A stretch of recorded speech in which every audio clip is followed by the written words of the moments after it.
सिर्फ और सिर्फ ये देखना है कि किस तरह से हम अपने पेज की सिलेक्शन कर सकते हैं। पेज की सिलेक्शन जो है ये बहुत बड़ा अहम मसला होता है, क्योंकि अगर पेज की सिलेक्शन सही ना हो तो पिक्चराइज और पिक्चर या जो भी तस्वीर बनाएंगे उसको हम अच्छे तरीके से रिप्रेजेंट नहीं कर सकेंगे।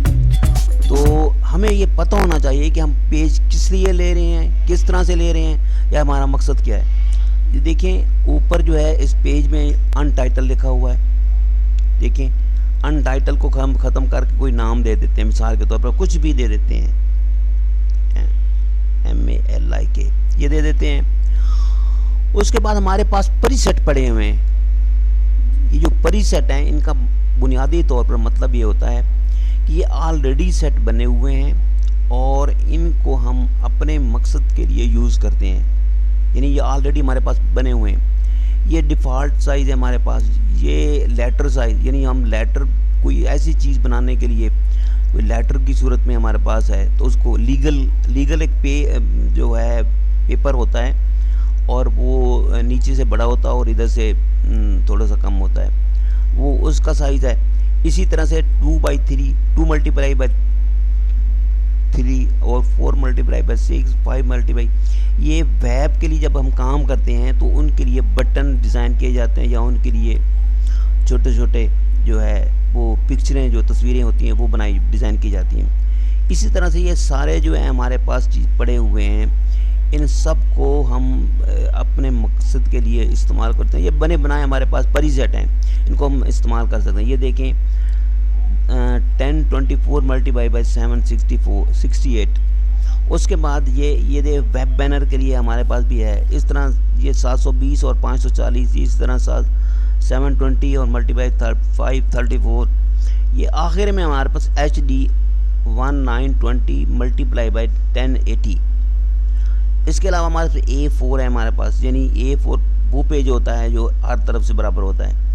A3 पेज है, BS4 है। इसी तरह से हम ये सारे जो हमारे पास पेजेस की जो है हमारे पास ये है पेजेस की सिलेक्शन करने के लिए ये हमारे पास पूरा एक उन्होंने दिया हुआ है, प्रीसेट दिया हुआ है। मतलब ये है कि प्रीसेट दिया हुआ है, इसी पेजेस को देखते हुए हम कोई भी अपने मकसद के लिए कोई भी हम इस्तेमाल कर सकते हैं। इसकी समझ मेरे ख्याल में आपको आ गई होगी कि पेज की सिलेक्शन किस तरह से करनी है। अगर हम कस्टम पे करें तो कस्टम का मतलब ये होता है कि अपनी मर्ज़ी से हम उसको चूज़ करके हम उसको अपने मकसद के लिए अपने काम के लिए इस्तेमाल करते हैं, उसको कस्टम कहा जाता है। तो कस्टम के लिए हम जो है ये इस्तेमाल करते हैं। तो अब जब हम कस्टम ले लेंगे तो फिर नीचे जो हमारी डायलॉग बॉक्स खुलेगा तो वो जो होगा वो ये होगा कि उसमें अपनी मर्ज़ी से हम उसको सेलेक्ट कर सकेंगे।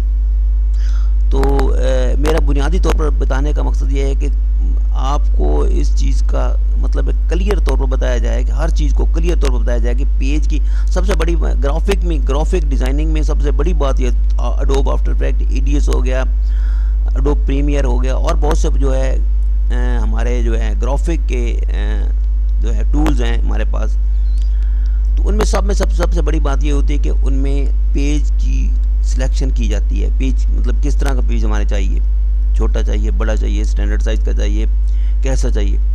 तो किसी में कंपोजिशन होती है, कंपोजिशन कैसे बनाई जाती है। किसी में एडोब प्रीमियर में जब हम जाते हैं तो उसमें हम जो है वो देखते हैं कि उसकी सीक्वेंस कहाँ होती है, 1 बनानी है, 2 बनानी है, 3 बनानी है, 4 बनानी है। तो बुनियादी तौर पर मैं आपको ये समझाने की कोशिश कर रहा हूँ कि पेज की सिलेक्शन करते वक्त हमें बहुत सी चीज़ों का ख्याल रखना पड़ता है। उम्मीद है आपको मेरी बातें कुछ समझ आ गई होंगी। इंशाअल्लाह नेक्स्ट जो है हमारी जो वीडियो होगी वो उसमें काफ़ी चीज़ें मैं आपको समझाऊंगा, इसी पेज के सिलसिले में होंगी। अगरचे ये वीडियो बड़ी हो जाएगी और इसमें कोई चीज़ इतनी नहीं होगी लेकिन बड़ी हो जाएगी तो आपको इसकी काफ़ी हद तक, क्योंकि पेज की सिलेक्शन करते हुए सबसे पहले पेज के मुतालिक की हमने बात करनी है। उम्मीद है आप मेरी बात आप समझ गए होंगे। तो इसको हम